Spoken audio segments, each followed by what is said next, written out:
I want to go back to the project of measuring an EKG, all right, which is this potential generated by your heart every time it beats. All right.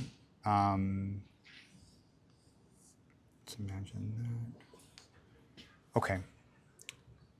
This voltage,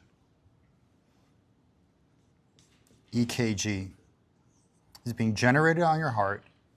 And so what we're going to do to measure it is we're going to put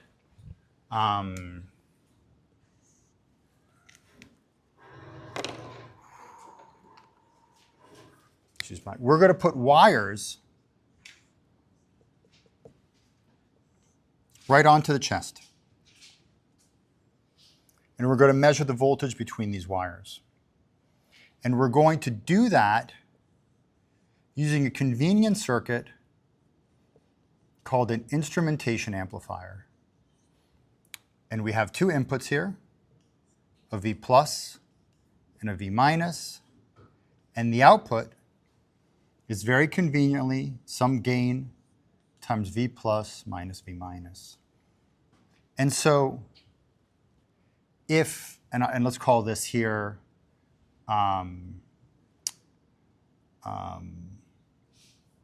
we'll call this V EKG plus, and right here we'll put our V EKG minus.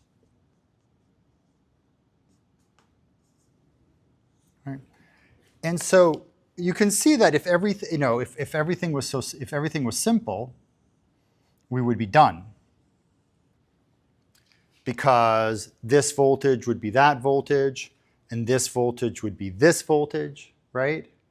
And so we would just get here A times EKG plus minus EKG minus, which is just what I'm calling the voltage EKG. All right, we would get exactly what we wanted. This difference here is exactly what the output would be. The problem is that this element here, which is our sensor, introduces noise. So we don't get this. Instead, I need to replace this by a sensor. I'll just put that here and here. And in biopotentials, we call the sensor the electrode. And so there's an electrode here on the positive side, and there's an electrode here on the negative side. And like all sensors, these electrodes have the possibility to introduce noise into our system. And last time I talked about different kinds of noise. There's a noise that's sort of related to the resistance, right?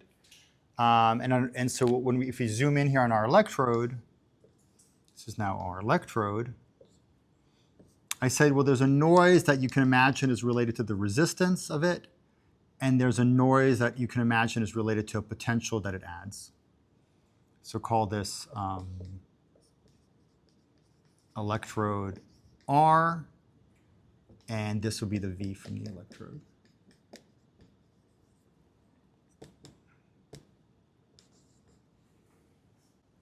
And I talked last time about how that sits here, and it sits here.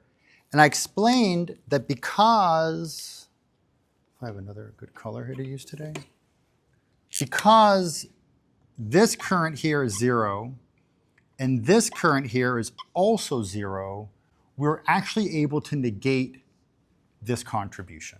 So that's great. So that is why we use instrumentation amplifiers. It's convenient. We want to measure the voltage between 2 points, the difference, and that's exactly what it gives us. And they also have this feature that the current here, is 0. And we talked about last time. You can review that, why that makes this resistor non-consequential. Because there's no voltage drop across this resistor, because there's no current drop across it, no significant amount. But we still have this other source of noise. Okay. So in fact, what we get is A times, well, we can write like this, EKG plus we'll call it V electrode on the positive side, minus EKG minus plus the voltage of the electrode on the minus side. And you could have also made this a minus symbol. These could be positive, be negative. Or maybe a simpler way to say that is it's A times the EKG voltage plus the voltage from the electrodes. If we just group it into one quantity. And just rewriting it in different ways. This here is our signal, and this here is our noise. It doesn't matter what gain we put on it. Whatever we do to make the EKG bigger makes the noise bigger as well, because you see it's preamp. So I can't say, oh, I'm going to make this 1,000, make it 1,000, but you can't escape the fact that whatever you add to this, wherever you amplify this, you will also amplify this as well. So it's nice that our instrumentation amplifier has a gain, but it can't separate between them. So the actual voltage out, when we look at it over time, I'll give myself some room here. Here's time, whatever axis. And here's our voltage out.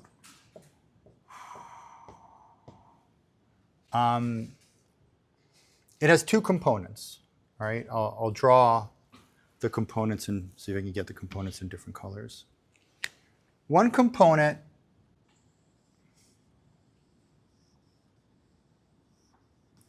is the EKG.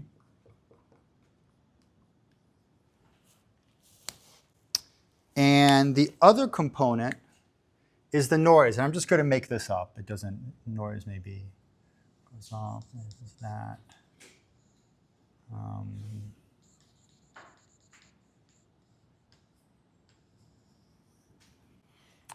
And the result that I get is the summation of them.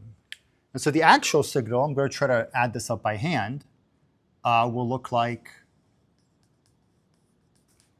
and it's kind of going to get down here. It's going to be this, and then something here. It'll drop here, and then it goes here. Maybe it rises up. Maybe something here. So the black is what you see. Not maybe, it's what you're going to get. And this is very problematic for making a useful EKG. For example, maybe you wanted to know my heart rate. And so we needed to count beats, right? So you'd say, I think there's a beat here. Maybe there was a beat, another beat, another. I mean, in this case, and I could have made it worse, right? Because, was there a beat here? Was there not a beat here? Was this a beat, right? Maybe it's easy for you could say, oh, I can tell because I see. But imagine if I had just given you the black trace, you might have been a bit more unsure. Or I could have easily made it,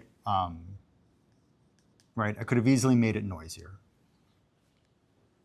right? To make it even more confusing. And so this is the central problem across instrumentation. And this is the problem. And it's a very difficult problem.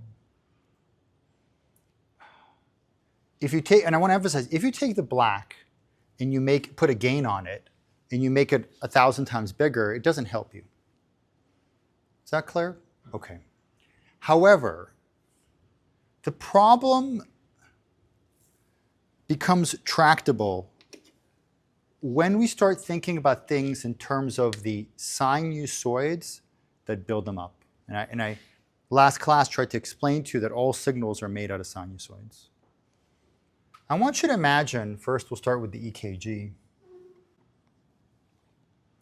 that this signal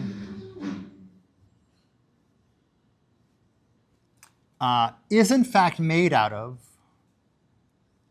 and we're just going to simplify it, it's made out of 3 sinusoids.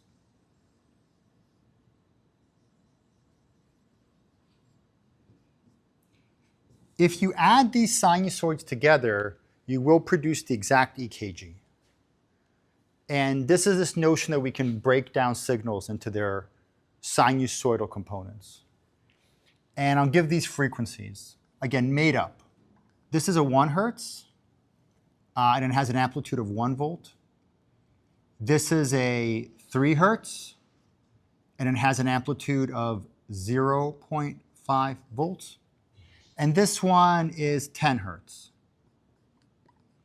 and it has an amplitude of 0.1 volt. These are completely made up numbers. But the concept is true that any signal, including your EKG, can be broken down into a series of sinusoids. And that's just a very interesting concept we talked about last time, right? Instead of drawing it this way, which is a little bit annoying, especially if I had like 10 of these, right? I'm going to draw it a different way. Where what I'm going to do is I'm going to put frequency here. I'm going to put amplitude here. 1, 2, 3, 4, 5, 6, 7, 8, 9, 10. Just to make my life easier for what I'm going to do later, I'm going to call this 5. Okay.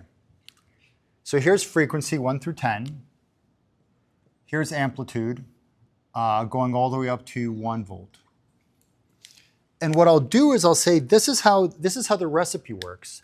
Start with a 1 hertz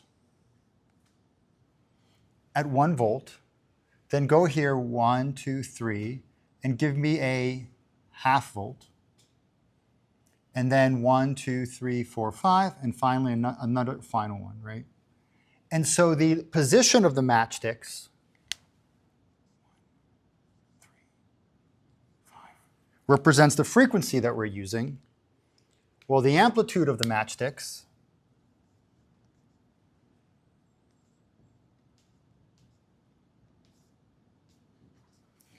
represents the size of the sinusoid. People will then say that this thing here is the time domain, and therefore this thing here is the frequency domain. Now, time domain is not a word we normally use because, like, you know, it's like saying, oh, where do you live? I live in Brooklyn, planet Earth. It's just not, it doesn't mean anything, right? Unless there's aliens, and then you have to start talking about it. So the only reason we say time domain is to distinguish it from frequency domain. But frequency domain does need a name because it's something new. In the time domain, time, right, is in this axis. But in the frequency domain, frequency is in this axis. And in the frequency domain, we use matchsticks to illustrate how many sinusoids we need and how many of each and how to put them together. But you need to appreciate that, in fact, these are equivalent. They're just, this is like a component space, like this representing the components of this signal in terms of sinusoids. And you have to accept that everything is made out of sinusoids. That is a premise here, because I'm still not comfortable with that. Sure, I think it's a strange idea. I always say that. But this is the frequency domain. Right? And that's what we talked about also at the end of last, right? That's why I introduced that to you. Okay? At this point, none of this is helping, by the way. Why am I telling you all this? None of this is helping. Let's now deal with the noise as well. So the noise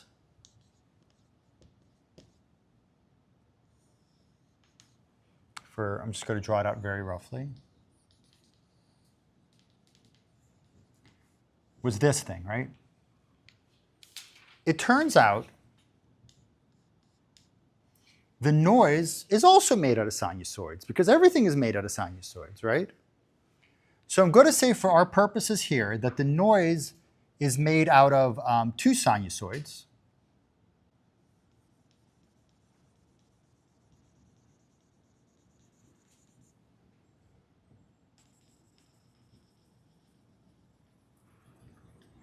And I'm going to say that one of these sinusoids is at 9 hertz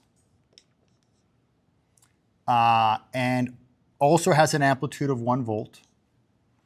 And the other one is at 10 hertz and it has an amplitude of 0.2 volts. And if you add these, and this is not a great decomposition here, but I'm deliberately kind of making numbers simple for me so that the analogy will be simple for you, right? You absolutely could do this for a more realistic case, right? But I'm trying to show it to you in a way that makes it as simple as possible, right? Every noise has sinusoids and every signal has a sinusoid. Now I'm going to draw this recipe in the frequency domain.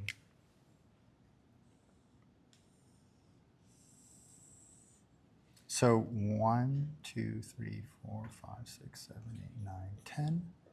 Here's frequency. Here is amplitude. This also happens to go up to 1 volt. And I'm going to show you the matchsticks that are needed to make the noise. So the noise is made out of a 9 hertz and a 10 hertz. And this has a 0.2 volt size. And this has a 1 volt size.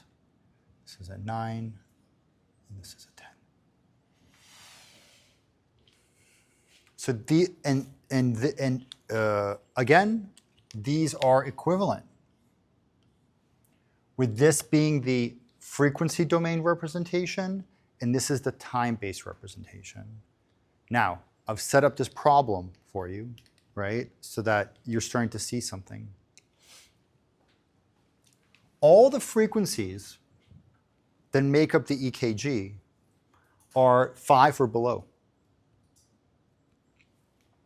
All the frequencies that make up the noise are 9 and above. In the time domain, we're lost. Right? It's not really clear like how you'd solve this problem. But as soon as I go to the frequency domain, the answer I think becomes perhaps clear. What if I took this combined signal, which I'll draw here again. Doesn't matter, right? What it looks like. Right. I took this mess, which is signal plus noise. And I passed that as an input to a circuit, making a big box here because I'm going to fill it in, a circuit. And the thing that came out of that circuit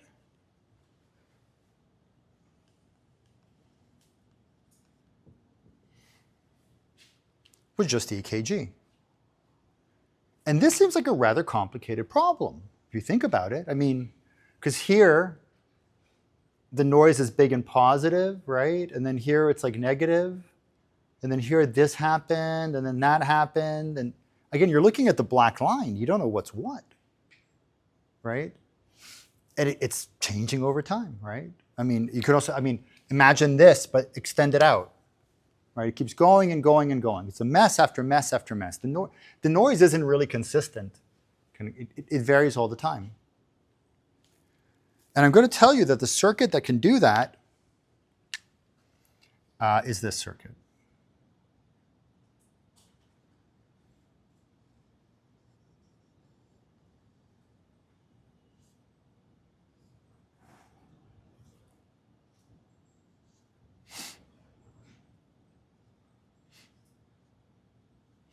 Do you remember the name of the circuit?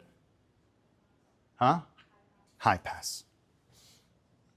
A high pass. And let me show you why. I will now like to draw the picture of the circuit. I'm going to draw the picture of the circuit, okay? So I'm going to draw the picture of the circuit here. Yes? Why is it high pass and not low pass? Because it's the Oh, frequency up there. good. I meant to do that and catch you. That was absolutely on purpose. No, very good. Very good. Wrong circuit. And hopefully it'll become, we want this.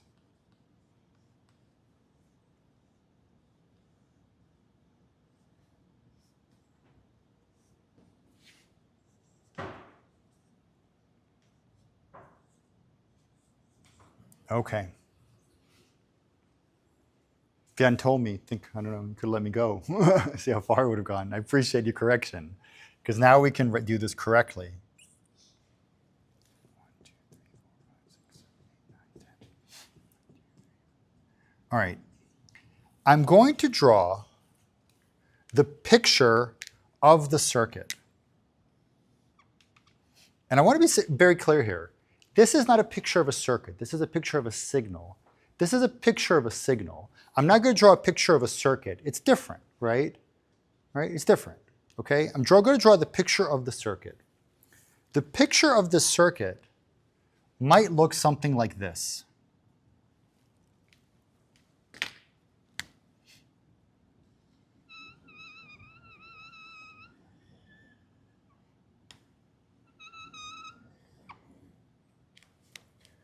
Where it goes, this is 0.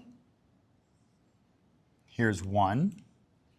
This you could call it the C, or the gain of the circuit. And here we have our frequencies, 1, 2, 3, right, all the way down to 9, 10, 1, 2, 3, 4, 5, right?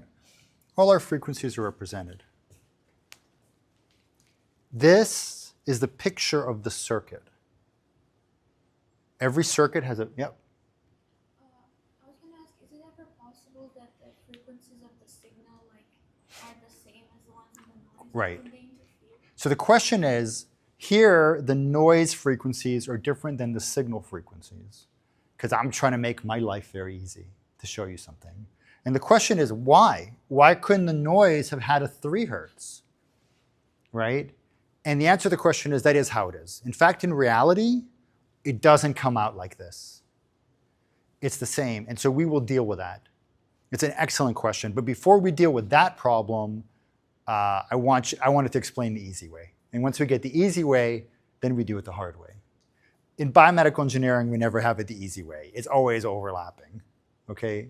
Right, what are the chances of this? Plus you could see I was really straining myself to explain why this wasn't slow when clearly it is, right? Okay. So I drew the frequency domain representation of a signal. I drew the frequency domain representation of another signal, right? And I guess I left out one more thing. What is the frequency domain representation of the signal plus the noise? I guess I didn't put that in there. Let me, well, it's the summation of these. So let me do it like this, all right? This is the noise here. And I will add in blue our signal. Hopefully that will make sense, because I don't want to redraw, okay? So the signal is this, and 1, 2, 3, and that, and this. This is at 1, this is 0.5, this is 0.1, 1, 3, 5. This is the signal. And so in totality, this is the frequency domain of the signal and the noise, which I was calling the V out. Why is that? If this plus this equals this, and this plus this equals that, and this plus this equals this, right? then this plus this plus this plus this plus this equals that. What an explanation. I just kept saying this plus this all over again. But you got it, right? It makes sense? If I need these two sinusoids to make this signal, and I need these three sinusoids to make this signal, right? But I'm telling you that this is the combination of the two, that if I combine these, I would combine these as well, right? If I add the sinusoids. And we can represent that in the frequency domain to say that the signal plus noise is represented here, right? Where I have my signal sinusoids here, I just dropped them from here, and I have my noise sinusoids here, right? And yes? I was just going to say, so why aren't we working backwards? Because since we know what the frequency of the EKG is going to be, then we just subtract that from that line. If you knew,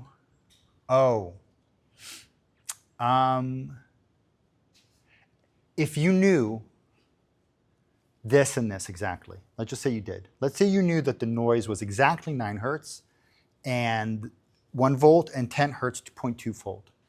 You're correct. You know what we could do is take this signal in the time domain and subtract it. That's perfectly correct.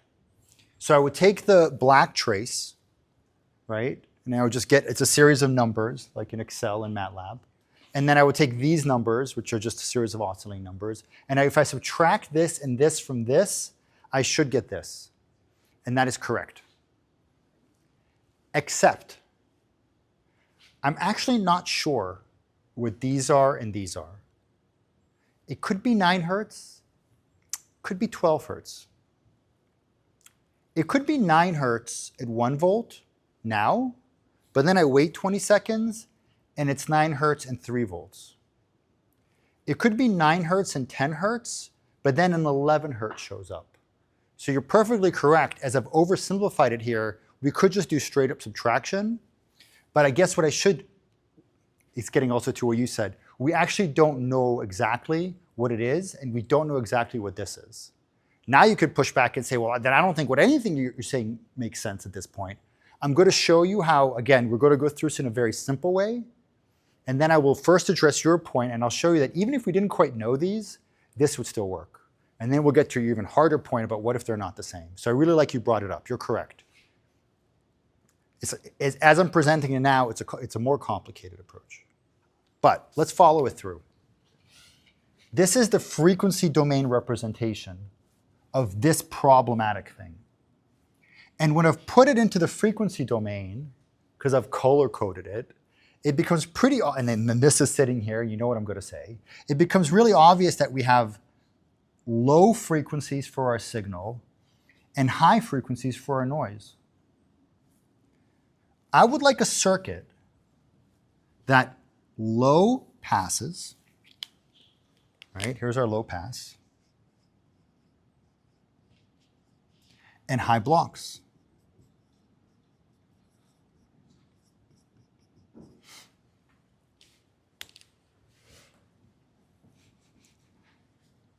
This was, to be clear, what I was calling, this here, the combined thing, right, is the V out. V out, a bit confusing. I'm going to call this thing here VB. What is it? For better, okay? And I'm hoping that, well, what I'm hoping is that it looks like this. I want to ask what happens at this point. So this is what I'm going to do. And this is the final step. I left myself just enough room. 1, 2, 3, 4, 5, 6, 7, 8, 9, 10. Here's frequency.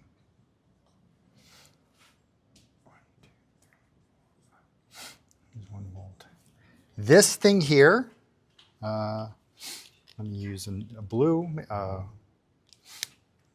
VB. This thing here is VB.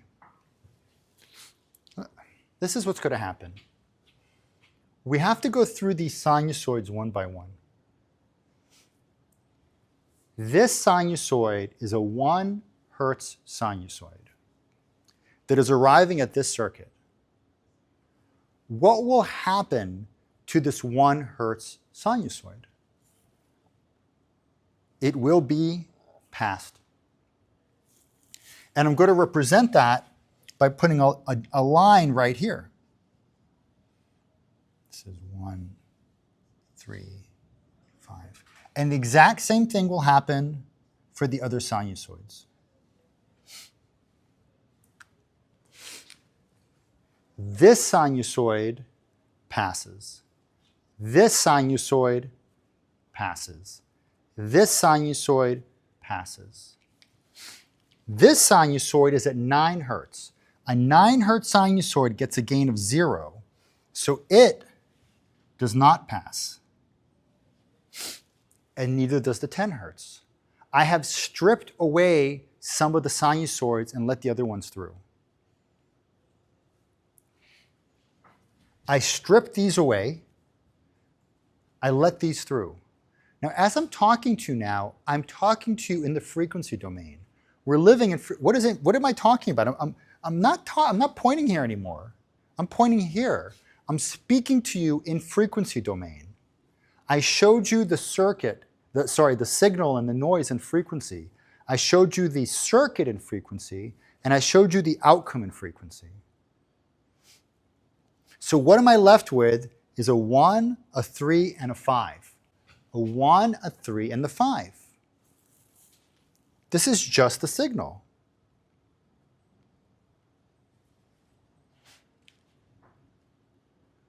Now,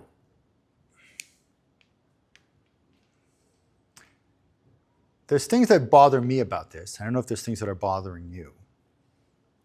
This is a resistor and a capacitor, right? And last time I checked, they're not that smart, right? Not as smart as your phone, right? So what I'm telling you is that this resistor and capacitor are sitting here.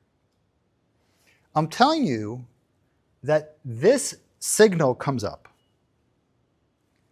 Then this resistor and capacitor take this signal and decompose it into individual sinusoids, like the way you would need a computer to do like a Fourier series or a Fourier transform. I'm telling you that the resistor and capacitor are decomposing the signal into 5 separate sinusoids.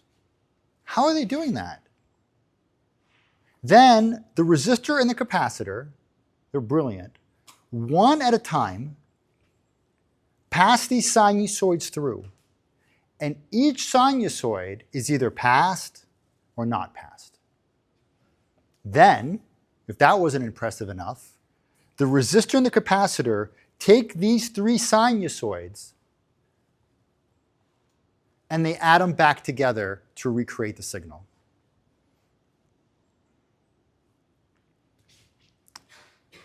But I mean, they're not really doing that, right? The resistor and capacitor don't know what frequency domain is. They don't know what anything is. They're just a resistor and a capacitor, right?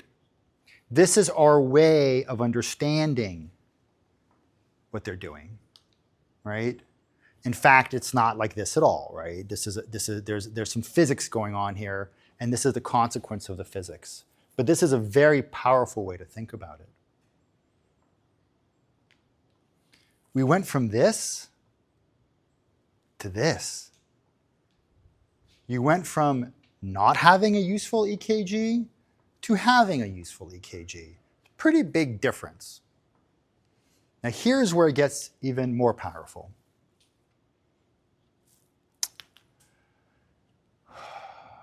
What if the noise changes? Subject, put it forward in time, right? But the subject moved around, right? Things got worse, right? We have a different noise. In fact, there was a 9 Hertz, but the 9 Hertz here was actually 2 volts big. And I'm going to add in a 11 Hertz. It's more complicated now, right? What would happen? Well, I would have to add these, first of all, this, it's messy here, but would go to 2 volts. And I would have to add another bit here. But notice what happens. It doesn't matter. It still goes through. It still gets blocked, right? So I don't actually need to know too much about the noise other than that the noise lives here. If there was a 12 hertz noise, a 9.5 hertz noise, if this went from 10 from 0.2 to 0.4, it wouldn't actually matter. Trying to keep it going. What if the EKG wasn't just made out of 3 sinusoids? What if it was made out of, I'm going to try to do this without being too messy, this one and this one. So now what I'm going to do is I'm going to add a bit here, and I'm going to add a bit here. This still works because all of the good stuff gets through, right? And all the bad stuff goes away. What if my EKG is not like your EKG? What if your EKG, this is my EKG, but your EKG has, you're healthier than me, and you have 1 extra sinusoid here, right? Do we need 2 devices? No, because this device will take care of it, right? But of course, I've done something very specific here with the examples, which goes to your point, right? I've put all the signal on this side, and I've put all the noise on this side. But if all the signal is on this side, and if all the noise is on this side, this is incredibly powerful. It's really powerful because we don't even have to know all the details. I don't need to know whether your EKG is this one or this one. I don't need to know whether your noise, maybe one of you is very still, and so this is 0.2, and one of you just can't stop moving, so this is 1. It's fine. You asked me before, right, why not just subtract, right, which would be nice, but if we don't know, and we don't know, the filters are very powerful. That's sort of the power of the filters, that they work in situations where we don't know. Because if you don't know, how could you possibly be subtracting it, right? Well, I get you. This resistor and the capacitor are really, really, really smart. And it is not a maybe, will this come out of your EKG? Will this come out? It's not a maybe. 100% it's coming out. Sounds good? All right. This is like a beautiful, important idea. Yes? For our actual lab, will we have a fixed resistor or will we have a potentiometer? Oh, so the question is, when you're actually building it, do you have a fixed resistor or can you use a potentiometer? You could use either. I mean, you could have a fixed, if you're very sure what the resistance should be, let's say you're already talking about designing your filter, right? If you already know what your cutoff should be, you can probably drop in a single resistor. I mean, if you're really thinking I might use 1 ohm or I might use 3 ohm, you might have both ready. But if you wanted a way to in real time dial things, yeah, you could use a potentiometer. You could, and now we'll let you dial it. You're getting a step ahead of me here. All right. All right. I'm going to erase this. I'm going to keep part of it. But erase this part. Okay. I'm going to erase this. I'm going to do like a little reset. Go through a different scenario.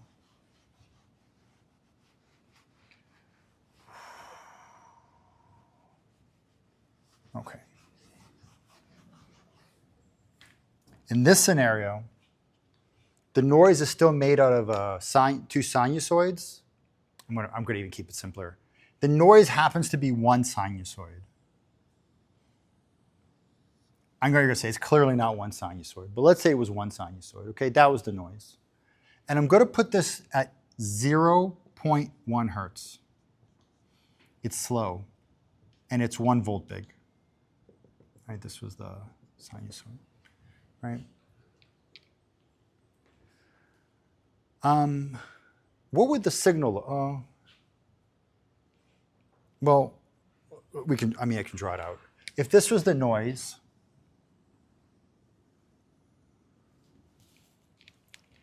and your signal looks, your EKG, using blue, looks like this, then the combined signal will look like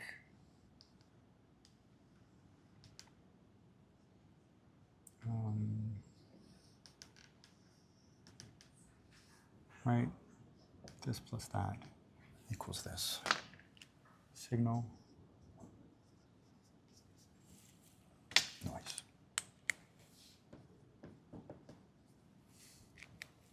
We have our V out. Okay. So this is our new condition. All right, now we're going to go back and go through this. The frequency domain representation of our signal has not changed. It's the same signal. But the noise has changed, right? Let's just think of it as just this. The frequency domain representation of the noise is sitting right here. It's sitting at 0.1 hertz. And it has an amplitude, let's say, of 1. So now the noise is it's below my signal, right? So this is the frequency domain representation of this, and this is the frequency domain representation of this. I told you last time the frequency domain of a sinusoid is just one little matchstick, because it's just one match, right? You just make it out of one sinusoid. Therefore, the frequency domain representation of this is the summation of these. And so we'll now add those in. Maybe I'll keep the signal as, didn't have to delete it. So if I add in the signal, we get 1, 2, 3, 5, right? This is our signal.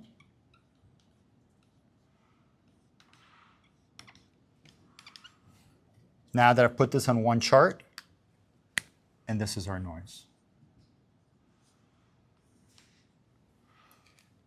A little messy here, but this is the frequency domain representation of this. And so you see how we're going back and forth? Time domain, frequency domain. You see, now we're starting to get, hopefully, I don't know, maybe you're starting to get used to it. You're starting to get used to seeing this and understanding that we're moving back and forth. Well, let's say we take this and we pass it through this same circuit. Will it help? And hopefully you see that the answer is no. Because what will happen is the signal will pass, but so will the noise.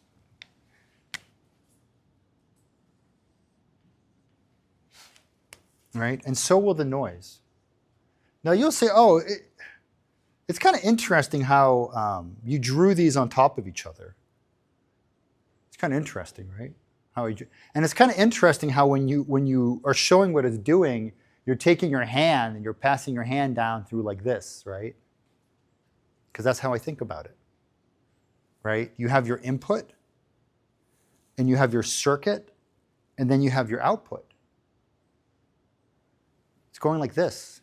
It's like a sieve. It's passing through. And yeah, it's one side. It's terms of sinusoids. I want to say one more time. This is the signal. This is a physical object. This is a circuit, and this is another signal. I want to emphasize this and this are not the same thing. This is the sinusoids that make up this.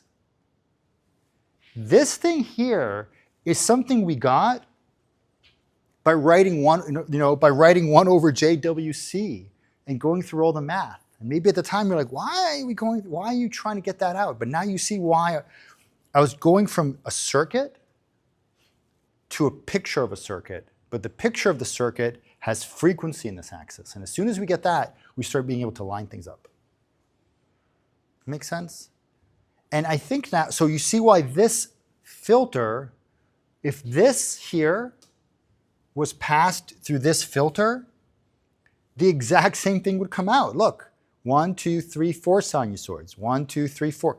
Four, you started with 4, none were removed, and now you end with 4, right? So you're good, so in the frequency domain, you end up with the same thing. You're going to end up with the same thing in the time domain, right? And I know you know what the solution is. So what would you do instead? You could go to band pass, one step ahead of me, but we use a high pass. So what I'm going to say is I'm going to go to my other circuit. And in this case, I'm going to put the high pass capacitor here and resistor here. So the C is here and the R is here. This is a different circuit. Because it's a different circuit, it's associated with a different picture. And that picture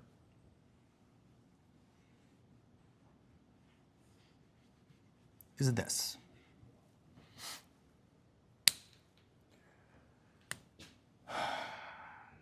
Well, I'm going to do it. So now, this is a high pass.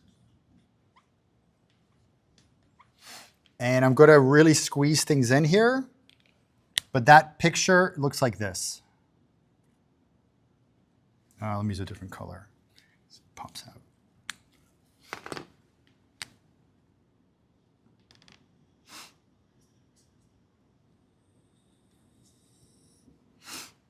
Where here I pass,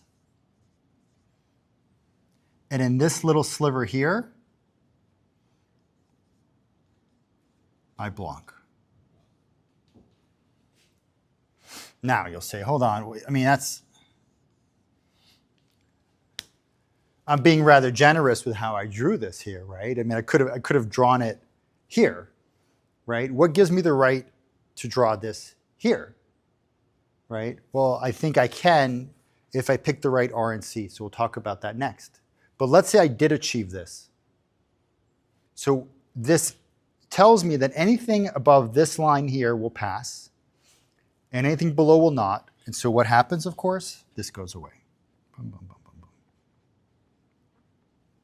So I have now a time domain representation of my signal and noise, the frequency domain representation of my signal and noise, a circuit represented with frequency in this axis. And I take these matchsticks and I slide them through the circuit, and I see that this one will not make it, but these 3 will, and these 3 are, of course, my signal. Right? Okay. What gave me the right to draw this as opposed to this, or as opposed to that, right? All 3 of these lines represent a high pass, right? Yet I drew one so conveniently shaving off this end here, right? Because this would not have been good. Well, let's talk about it. Why would... I know there's a lot going on here, but I have 3 options here now. I'm going to call this option 1, option 2, and option 3. And it's very messy, but I want to work with the space we have here, okay? Why would option 3 be bad? Could I have used option 3? I take this and I pass it through option 3, right? Option 3 is this line here. Good, bad? Huh? Bad. Why? Well, it's a good, the pass band, remember, in this case, is now here. So it would block, right? This, 0. But this is also 0, and this is also 0. So what would come out? Great job, biomedical engineer. You filtered everything out. Where's the EKG? This one here would let this one through and would let this one through, but would block this and would block that.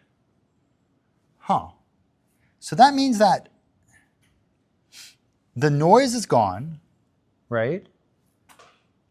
One of the sinusoids, this one, is gone, but this one and this one are still there, right? And the question is that, and we're going to talk about that. That's like a bit, that's not an edge case. That goes to your point about what do you do when the signal and noise overlap, right?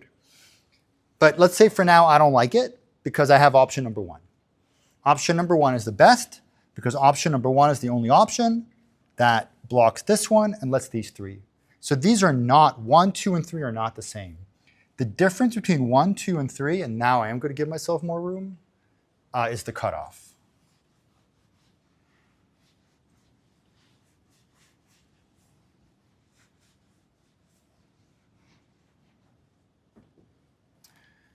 Every circuit has a picture.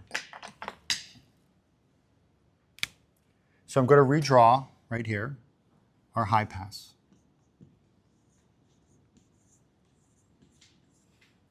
And this is the picture of it.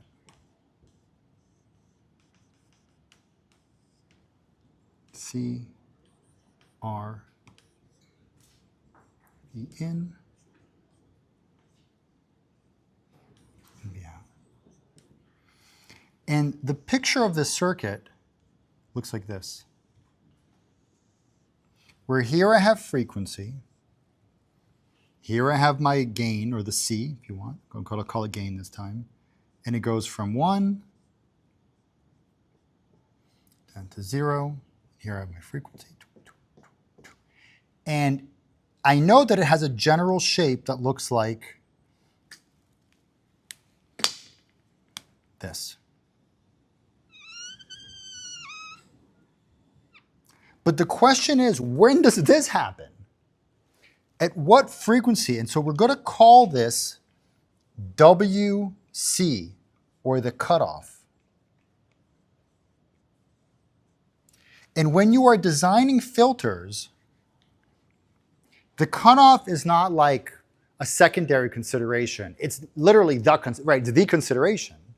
I mean, after you select whether you want a high pass or a low pass, and it turns out that this is given to us by the equation for the high pass.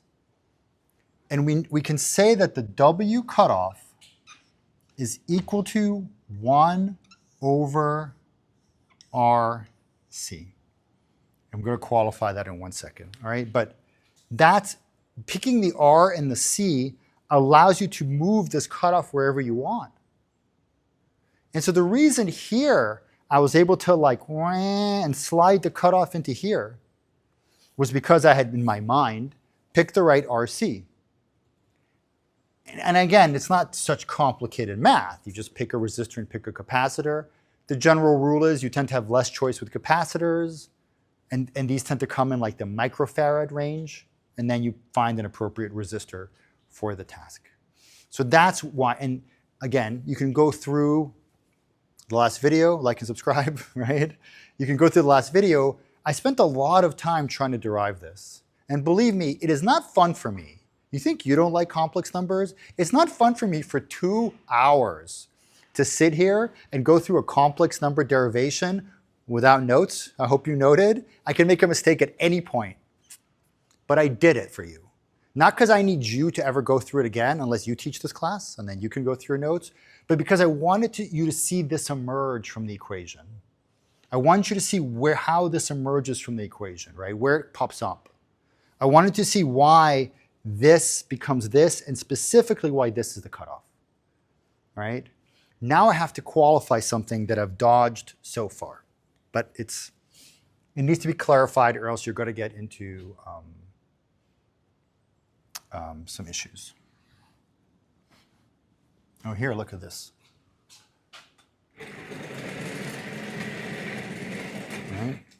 This could be an aside, all right? We had a previous lecture where we went all the way back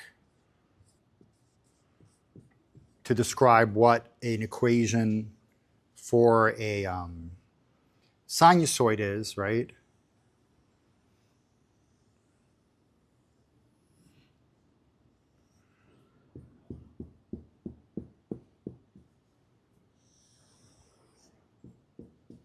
And here we have our A.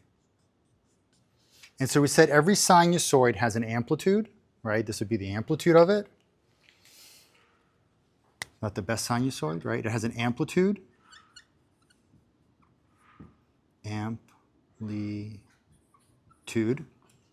And the other piece that you need to know, I never draw phase here, right? We don't worry about phase here because it won't come up in our design issues. There's also something called the period, which is if you specify these things, then you've specified your sinusoid, right? Because we don't care about phase. Now, the period is in units of seconds, and amplitude could be in units of volts. And then we define something called the frequency,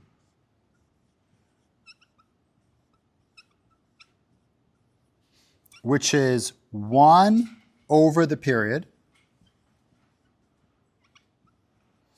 And it has units of hertz, or 1 over seconds. So we tend to talk about a sinusoid being at 1 hertz or at 2 hertz. So if a sinusoid is at 1 hertz, every second it goes up and down, it makes 1 wiggle. And if a sinusoid is at 10 hertz, it goes up and down 10 times, right, in a second. Right? So that's where the frequency comes in.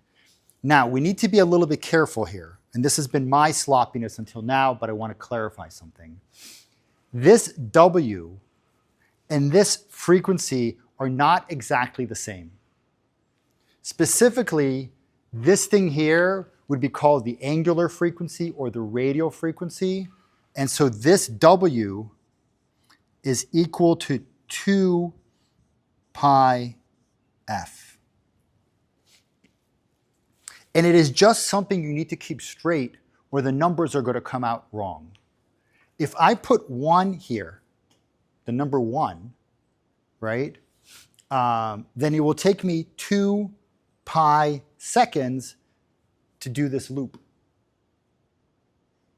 right?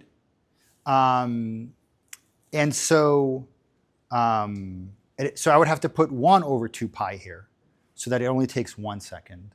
So this is a little bit of a correction, all right? And up to now, I've been pretty vague, right? Now, normally, when I talk about frequency, I do talk about, no one talks about this radial and angular frequency normally, right? When I say 3 hertz, I mean 3 times per second. I don't mean 3 2 pi times per second. That doesn't make any sense. So this is fine. However, this cutoff here, written in this way, right? And to be clear, V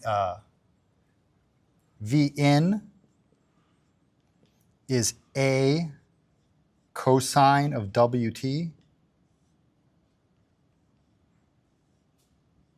Right? This W is reflecting this W. It's reflecting an angular frequency W.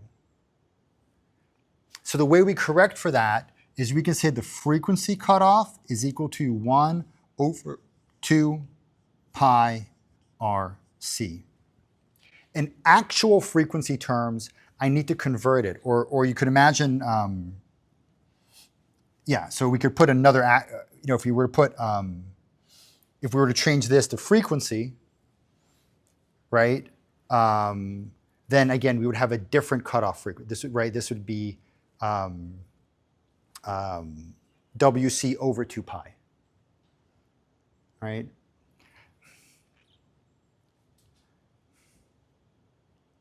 I'm trying not to make it confusing. We will always talk about frequency in terms of what we all mean by frequency. 1 hertz means 1 hertz, and 10 hertz means 10 hertz. However, when we pick our resistor and capacitor in order to give us a certain cutoff, instead of using 1 over RC, use 1 over 2 pi RC. That's the only place you're good. Okay, so that's the only point where you have to be aware of it. It didn't come up in any of the derivations I gave you so far because I was implicitly always talking about this angular, right, or radial frequency. So the cutoffs are 1 over 2 pi RC.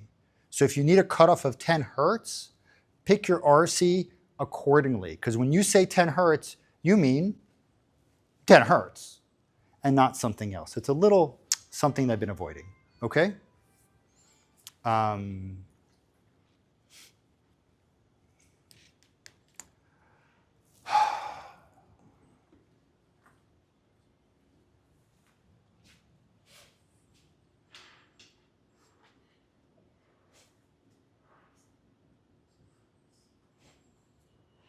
All right. Here's another one.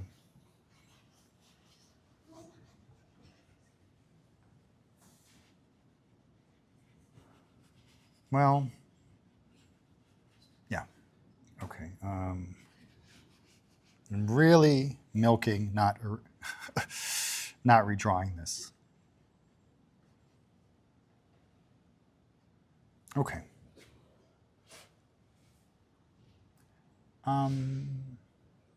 I'm going to redo this. I'll just redo it a little bit. Going to reset a little bit. Just kind of want to work with 2 hertz. All right. I've changed my signal for drawing convenience. All right. The EKG is not made of 2 hertz, 3 hertz, and 5 hertz, right? Maybe that's, someone has an abnormal EKG, so that's what it happens to be. Well, actually, no, let's pause and think about that.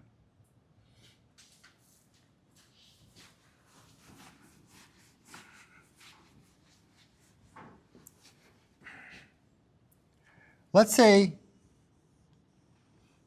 this is one person's EKG. And then this is another person's EKG.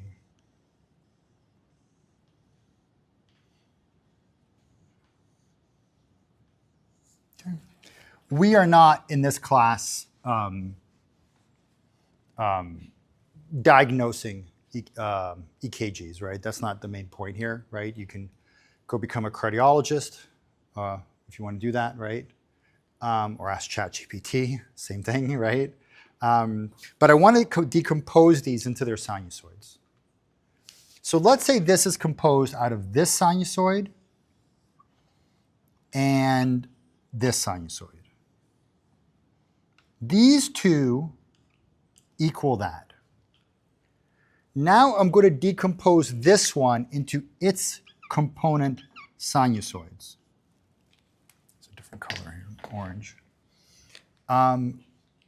Now, it's a different time domain signal, so it can't have the same recipe and frequency, right? It can't have the same recipe and frequency. And so this would be broken down into something slightly different. Let's say the first one is the same, and the second one is the same, but there's a third one.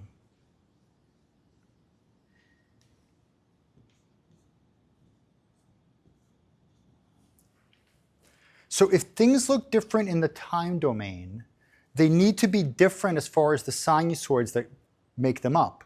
Or another way to say it is, if things are different in the time domain, they must be different in the frequency domain. Otherwise, it doesn't make any sense. How could you add up different sinusoids and end up with the same thing? So this and this are not the same. Okay? All right. Now we can ask some different questions. I want to imagine that this is an abnormal EKG, and this is a normal EKG. For whatever reason, obviously this is just a cartoon version. All right. So you have your abnormal EKG, and I'm going to put numbers on this. I'm going to say this is 1 hertz, 3 hertz,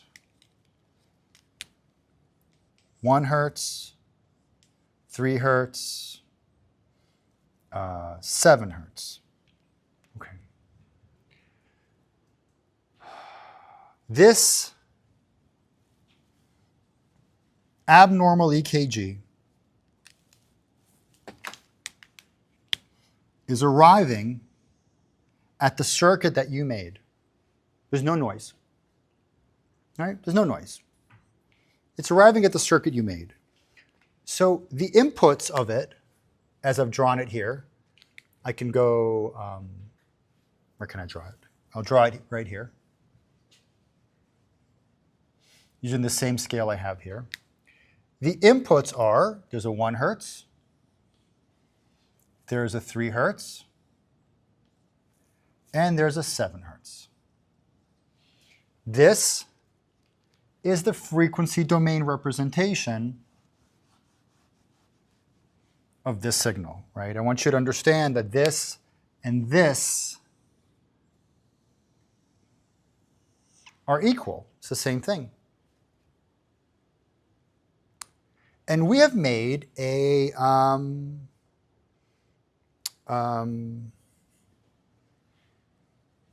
low-pass filter.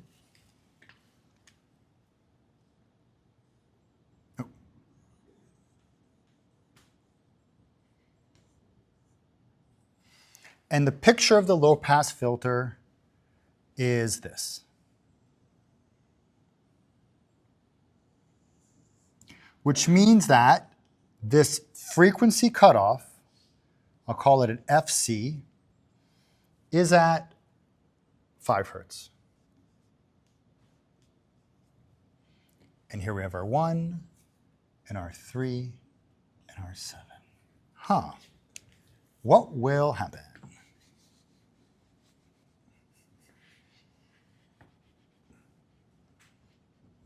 What would happen? Well, we have a system for thinking about this, right? We've taken our input, we have decomposed it into its component sinusoids, we have represented our circuit, a physical object, as a picture, and we're now going to drop these matchsticks through. And what I hope you see is that the 1 will make it through, the 3 will make it through. Oh, wait.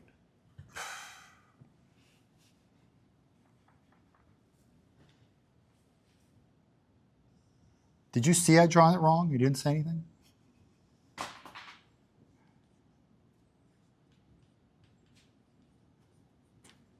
Okay.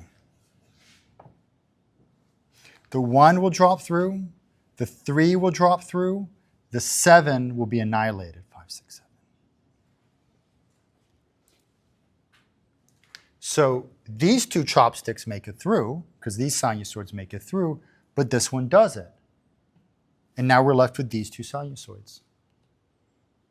Now remember, at the output stage, these are recombined. What does the combination of these look like? Oh, I know what they look like because I set it up. They look like this.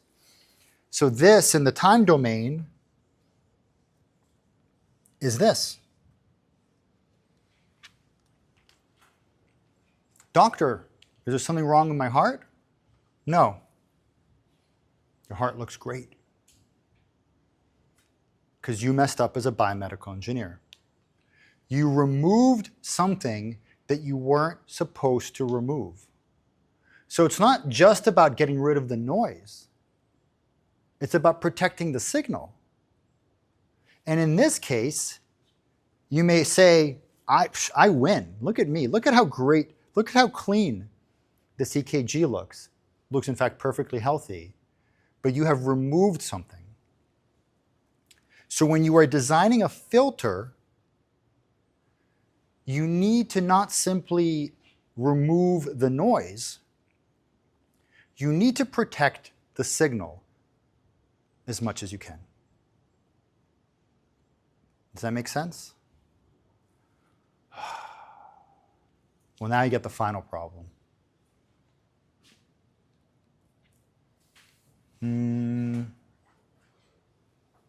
Let's stick with our abnormal EKG here.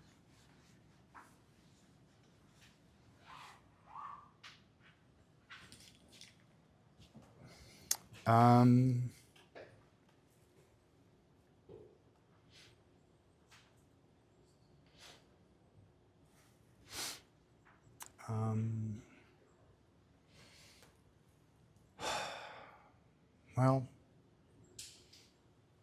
let's say there's all this plus a 3 hertz noise. Up to now, we avoided the situation. But this is the signal. This is the noise. We combine the two to create in the time domain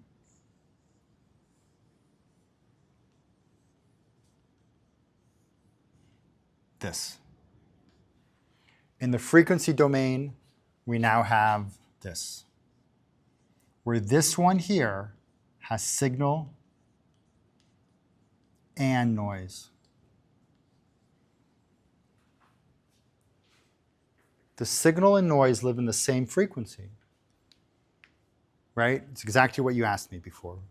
Because when I was going through before, I was kind of lining them up here. I was like, what? Why? Why does it have to be that way? Right? This one was made out of 1, a 3, and a 7, but the noise was also 3 hertz. And so here, in the frequency domain representation, I'm making up a 1 hertz sinusoid, a 3 hertz sinusoid, which has a contribution from both here and here, and a 7 hertz sinusoid. What do you do? What do you do? Here's what you don't do. You can't just use a high pass. And you can't just use a low pass. Because you can see, especially the way I've set it up here, no matter what you do, you can, whatever you design, you're going to be trimming this, trimming those, trimming that, right? So you can see that this is not an end-all solution. These are brilliant solutions when the signal and noise are separated, right? But when they're not separated, you can't just use filters. Does that make sense? You can't just use filters.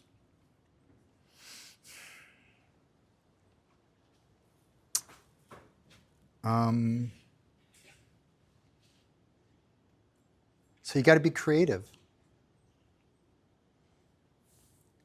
I'll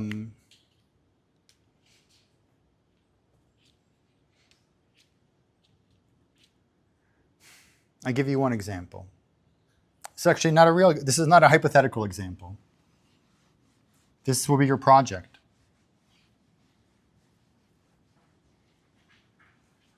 One of the things you're going to need to do for your project is make an EKG that when you put it on yourself or your lab partner, every time their heart beats, a light goes on. So you can imagine that if the voltage goes up to a certain level, it turns on an LED.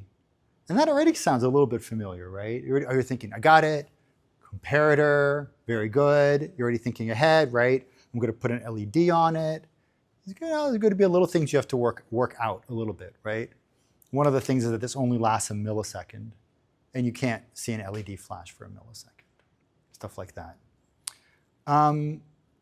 But you're also going to be faced with perhaps an issue that looks like this, this exact issue, right? You have this exact issue where because you live in the real world, the signal and the noise cannot be separated very well. And so the circuit that your lab partner, we can always blame your lab partner, right, has built, is this low pass. Because that's all they knew how to make. And as a result of that, even though you somehow knew that this was what the actual person's EKG was, this came out. And this, to be clear, is distorted.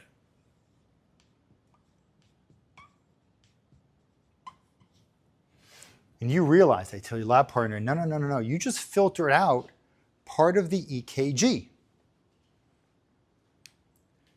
And your lab arbiter says, so what? So what? Because when the professor comes, the most important thing is that every time the heart beats, the light goes on, right? That is what the device does. And nothing bad has happened here. If you're a very smart biomedical engineer, and I have to do this because a class can't go by, right, without me doing this, you realize